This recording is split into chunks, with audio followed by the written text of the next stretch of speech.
नमस्कार, मैं दुष्यंत सिंह एक बार फिर से आप सभी लोगों का बहुत बहुत स्वागत करता हूं।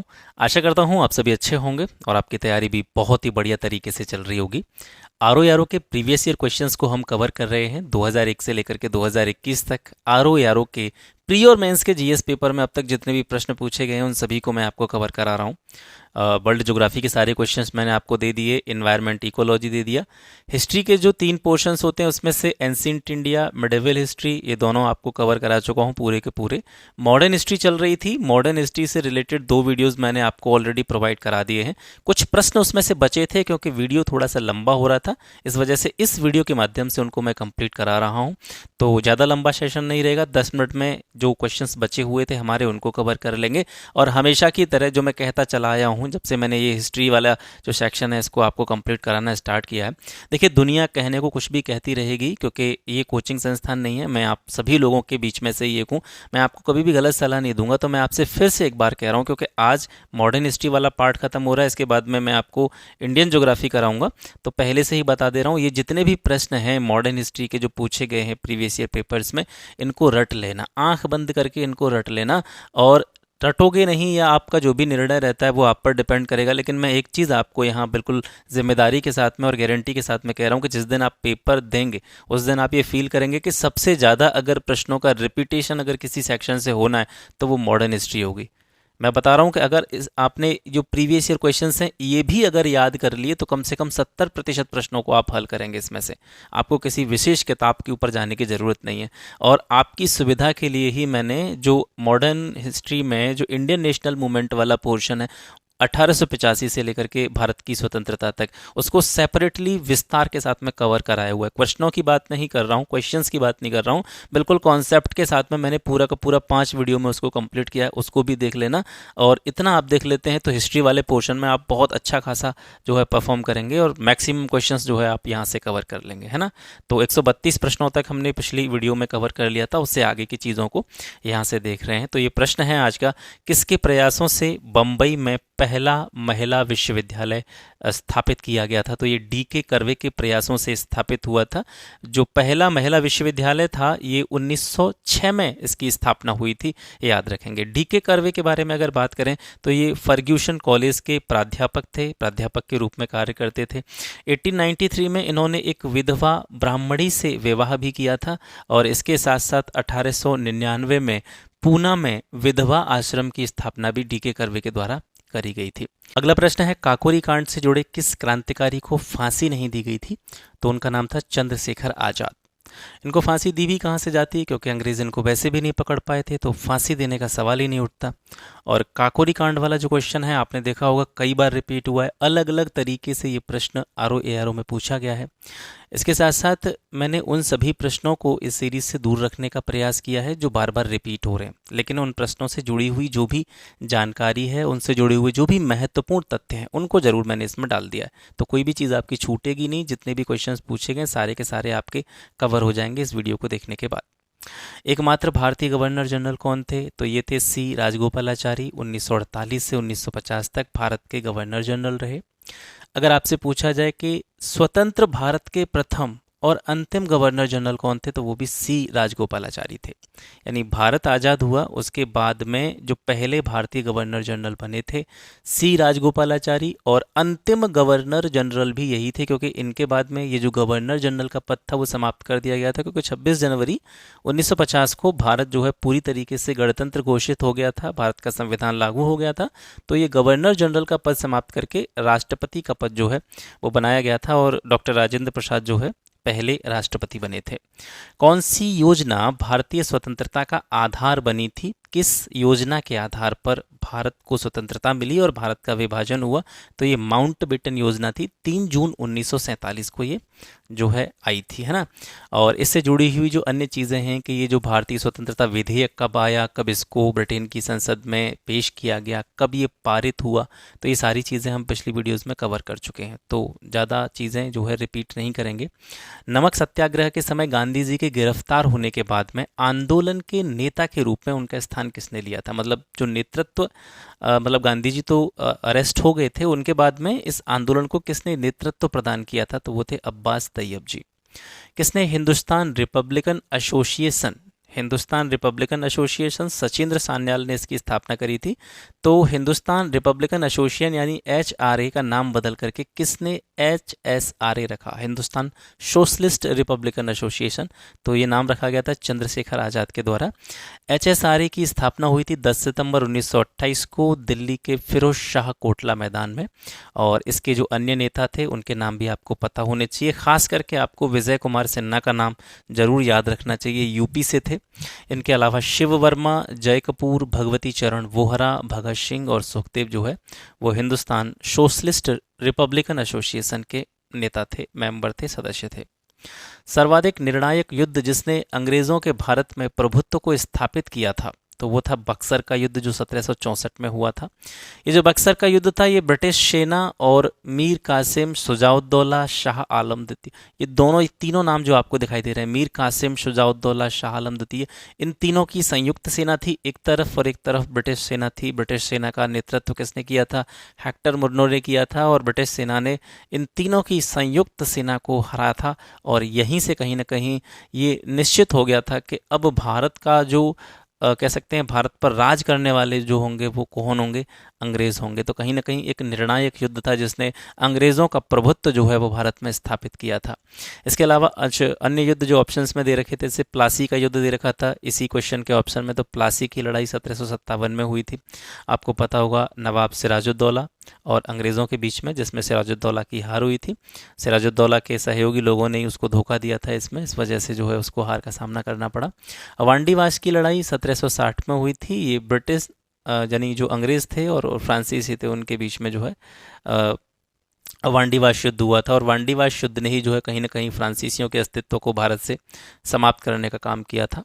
किस अधिनियम के अंतर्गत भारतीय विधान परिषद को बजट पर बहस करने की शक्ति प्राप्त हुई थी? तो वो था इंडियन काउंसिल एक्ट 1892।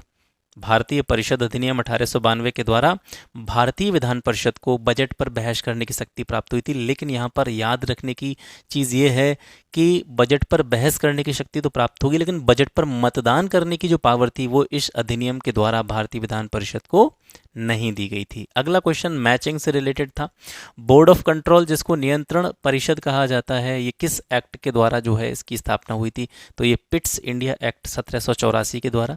सर्वोच्च न्यायालय की स्थापना किस एक्ट के तहत हुई थी? तो जो नियामक अधिनियम था, अंग्रेजी में इसको रेगुलेटिंग एक्ट बोलते हैं, 1773, इसके तहत सर्वोच्च न्यायालय की स्थापना की गई थी।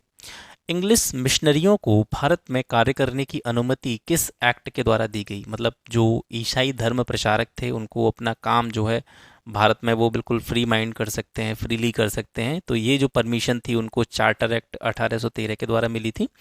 और गवर्नर जनरल की परिषद में कानूनी सदस्य की नियुक्ति करने का जो प्रावधान था वो चार्टर एक्ट 1833 के अंतर्गत जो है आया था, है ना।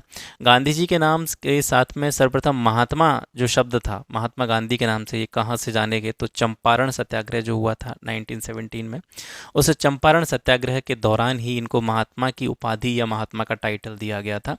इसी चंपारण सत्याग्रह में महात्मा गांधी ने जो उनके नवीनतम अस्त्र थे सत्य और अहिंसा, इसका प्रयोग किया था।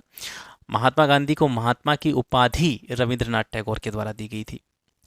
अब ये एक नज़्म है, ये किसकी है? इस तरीके से क्वेश्चन पूछा गया था। दरो दीवार पे हसरत से नज़र रखते हैं, खुश रहो अहले वतन, हम तो सफ़र करते हैं। ये किसने कहा था? ये वाजिद अली शाह की पंक्तियां हैं।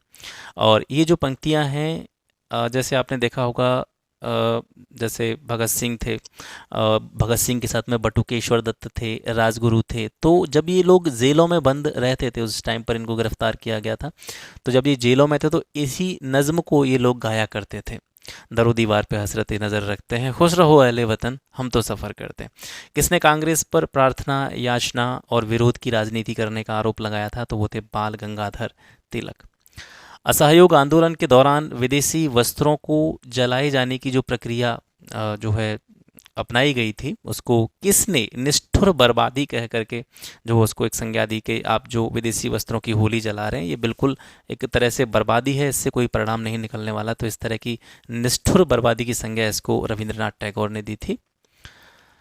निम्न में से कौन कभी भी इंडियन नेशनल कांग्रेस से कभी भी संबद्ध नहीं था, कभी भी उससे जुड़ा हुआ नहीं था? तो फिरोज शाह मेहता ये कांग्रेस से जुड़े हुए थे, हकीम अजमल खान ये भी कांग्रेस से जुड़े हुए थे, अब्दुल गफ्फार खान भी कांग्रेस से जुड़े हुए थे, लेकिन सर सैयद अहमद खान जो थे इनका कांग्रेस से कोई भी रिलेशन, कांग्रेस से कोई भी नाता नहीं रहा। भारत छोड़ो आंदोलन किसका फल नहीं था? मतलब भारत छोड़ो आंदोलन 1942 में जब स्टार्ट होता है तो ये किस चीज़ का परिणाम था? मतलब इसकी पूर्ववर्ती घटनाएं कौन कौन सी थीं? तो क्रिप्स के जो भी प्रस्ताव आए थे, क्रिप्स मिशन जो आया था, उससे कहीं ना कहीं भारतीयों को निराशा मिली थी, और कहीं ना कहीं ये भी जो है भारत छोड़ो आंदोलन स्टार्ट होने के पीछे कारण है। तो पहला तो है भारत पर जापानी आक्रमण की धमकी, इसका भी परिणाम जो है भारत छोड़ो आंदोलन के रूप में देखने को मिलता है। इसके साथ साथ एआईसीसी के द्वारा 1942 में पारित किया गया एक प्रस्ताव भी भारत छोड़ो आंदोलन का एक कारण था। तीसरा जो ऑप्शन दे रखा है कि गांधी जी के लेखनों में देशवासियों को हिंसक साधन अपनाने के लिए भड़काने का परिणाम जो है भारत छोड़ो आंदोलन था। तो ये कथन जो है सत्य नहीं है। गांधी जी ने कभी भी अपने लेखनों के माध्यम से देशवासियों को हिंसक रूप से इस काम को करने के लिए कभी भी जो है प्रोत्साहित करने का प्रयास नहीं किया, ना ही उनको भड़काने का प्रयास किया। तो ये तीसरा ऑप्शन जो है क्वेश्चन के हिसाब से सही है। भारत का मार्टिन लूथर किसको कहा जाता है? तो स्वामी दयानंद सरस्वती को भारत का मार्टिन लूथर इसकी संज्ञा दी जाती है। मार्टिन लूथर, इनको किंग की उपाधि भी दी जाती है। तो मार्टिन लूथर किंग कौन थे? ये एक सामाजिक कार्यकर्ता थे जिन्होंने 1950 के दशक में अमेरिका में नागरिक अधिकारों के लिए जो है आंदोलन करने का काम किया था। कुछ घटनाएं हैं जिनको कालक्रम के अनुसार व्यवस्थित करने से जुड़ा हुआ प्रश्न था, जैसे तुलसीदास का जन्म कब हुआ, राजा राम मोहन राय का जन्म कब हुआ, स्वामी दयानंद का जन्म कब हुआ, स्वामी विवेकानंद का जन्म कब हुआ। तो ये सारी जो तिथियां हैं वो इसके सामने हैं। तुलसीदास का जन्म 1532, राजा राम मोहन राय का जन्म हुआ था 22 मई 1772 को, स्वामी दयानंद 1824 और स्वामी विवेकानंद 1863। हरिजन सेवक संघ की स्थापना किसने की थी? महात्मा गांधी ने करी थी 1932 में। अब एक ये बुक है landmarks in Indian constitutional and national development, ये किताब किसकी किताब है? तो ये गुरमुख निहाल सिंह के द्वारा लिखी हुई किताब है। किसने यह विचार व्यक्त किया कि भारत में जो ब्रिटेन की आर्थिक नीति है वो बड़ी ही घिनौनी है? तो ये कार्ल मार्क्स का कथन है। इसके साथ साथ दलित अधिकारों से जुड़ी अंबेडकर की 3 पत्रिकाएं कौन सी थीं? ये प्रश्न इस तरीके से पूछा गया था कि ऑप्शन में 4 पत्रिकाओं के नाम दे रखे थे, उनमें से एक अंबेडकर से जुड़ी हुई पत्रिका नहीं थी। तो दलित के अधिकारों को एक तरीके से रिप्रेजेंट करने वाली पत्रिकाएं थी मूक नायक, बहिष्कृत भारत और इक्वालिटी जनता। तीनों ही तीनों अंबेडकर की पत्रिकाएं थीं। वहाबी आंदोलन ये कब हुआ? 1828 से 1888 के मध्य तक ये जो है चलता रहा था। इसका जो प्रवर्तक थे वहाबी आंदोलन के वो थे सैयद अहमद बरेलवी। इसका मुख्य केंद्र था पटना, बिहार की राजधानी पटना। वहाँ पर जो है वहाबी आंदोलन मुख्य रूप से केंद्रित था। ये एक प्रकार का मुस्लिम सुधारवादी आंदोलन था और इसके प्रमुख नेतृत्वकर्ताओं में अगर हम देखें तो विलायत अली और इनायत अली नाम के जो व्यक्ति थे उन्होंने वहाबी आंदोलन को नेतृत्व प्रदान किया था। भारतीय प्रेस का मुक्तिदाता किसको कहा जाता है? तो ये चार्ल्स मेटकॉफ को कहा जाता है कि जिस टाइम पर भारतीय प्रेस पर बहुत सारे प्रतिबंध लगा गए थे तो उन प्रतिबंधों को हटाने का काम जो किया था वो चार्ल्स मेटकॉफ के द्वारा किया गया था। चौखंबा सिद्धांत किसने दिया था? ये राम मनोहर लोहिया ने दिया था। और कौन कहा करता था कि मैं मुसलमानों का गोखले बनना चाहता हूँ? तो ये मोहम्मद अली जिन्ना थे जो इस तरह की चीज़ें, जो कथन है ये उन्हीं से रिलेटेड है कि उन्होंने कहा था कि मैं मुसलमानों का गोखले बनना चाहता हूँ। मतलब हिंदुओं में जो गोखले की छवि थी, जिस तरीके से गोखले हिंदू कम्युनिटी को एक तरीके से नेतृत्व प्रदान कर रहे थे, तो उसी तरीके की जो भावना थी वो मोहम्मद अली जिन्ना की थी कि मैं मुसलमानों के लिए वही काम करना चाहता हूँ जो हिंदुओं के लिए गोपाल कृष्ण गोखले कर रहे हैं। तो इस तरीके से ये टोटल मिलाकर के 157 क्वेश्चन थे और ये 157 क्वेश्चन जो हैं 2001 से लेकर के 2021 तक के जितने भी आर के एग्ज़ाम हुए अब तक, जब पहले इनको UDA के नाम से जाना जाता था तब से लेकर के और लास्ट एग्ज़ाम जो आपका 2021 में हुआ है तब तक मॉडर्न हिस्ट्री के जितने भी क्वेश्चंस पूछे गए हैं वे सारे के सारे आपके सामने हैं।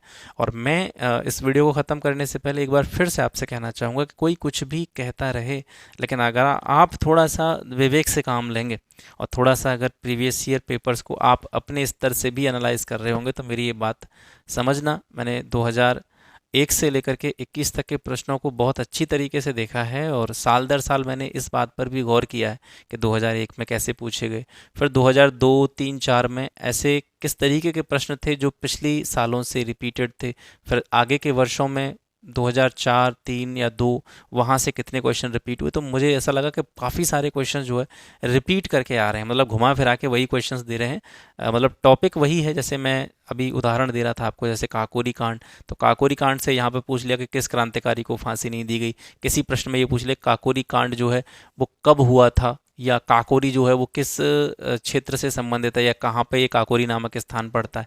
इस तरीके से घुमा फिरा के क्वेश्चन उन्हीं टॉपिक के रिलेटेड पूछे जा रहे हैं। तो ये जितने भी प्रश्न हैं प्रीवियस ईयर वाले, इनको आपको रट लेना है। मेरा यकीन मानिएगा काफ़ी सारे क्वेश्चन आपको इन्हीं प्रश्नों में से मिल जाएंगे।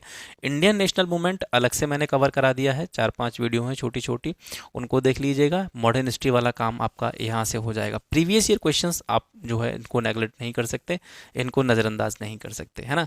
अब इसके बाद में कल तो जो है आपको इंडियन ज्योग्राफी नहीं मिलेगी, क्योंकि अभी थोड़ा सा मैं हिंदी पे काम कर रहा था। हिंदी के जितने भी प्रीवियस ईयर क्वेश्चंस हैं, ठीक है, क्योंकि हिंदी भी बहुत इंपॉर्टेंट है। 60 नंबर की जो हिंदी आएगी वो भी आपको कवर करनी है, तो वो भी मैं आपको सारा का सारा यहाँ से कवर कराऊंगा। तो मैं थोड़ा सा हिंदी पे काम कर रहा था। मैं सोच रहा था कि 2 सेक्शन मैंने उसके कवर कर लिए, तत्सम तद्भव वाला वो कंप्लीट कर दिया है। अनेक शब्दों के लिए एक शब्द वाला पोर्शन मैंने कंप्लीट कर दिया है। अभी मैं विशेष विशेषण पर काम कर रहा हूँ। तो थोड़ा उसको कवर करने के बाद में, यानी कल का गैप लगेगा आपका। वीडियो कल भी आएगा, लेकिन जो है जीएस वाले पोर्शन से नहीं आएगा। हो सकता है हिंदी वाला वीडियो मैं कल अपलोड कर दूं। तो इसके बाद में जो प्रीवियस ईयर क्वेश्चन आएंगे जीएस से, उसमें सबसे जो पहले मैं आपको दूंगा वो दूंगा मैं आपको इंडियन ज्योग्राफी। वर्ल्ड ज्योग्राफी हम पहले कंप्लीट कर चुके हैं, इंडियन ज्योग्राफी हो जाएगी। और बाकी का ये तो प्रीवियस ईयर क्वेश्चन हो गए। बाकी की अलग से चीज़ें कहाँ से कवर करनी है वो मैंने एक वीडियो बना दिया है, उसको आप देख लीजिएगा कि कहाँ से कौन कौन से जो विषय हैं या कौन से पार्ट जो हैं वो आपको किस बुक से कवर करने हैं। तो वहाँ से आपको थोड़ी सी हेल्प मिल जाएगी। तो आज के लिए बस इतना ही। मिलते हैं आपसे फिर एक नेक्स्ट वीडियो में नए टॉपिक के साथ। तब तक के लिए नमस्कार, जय हिंद।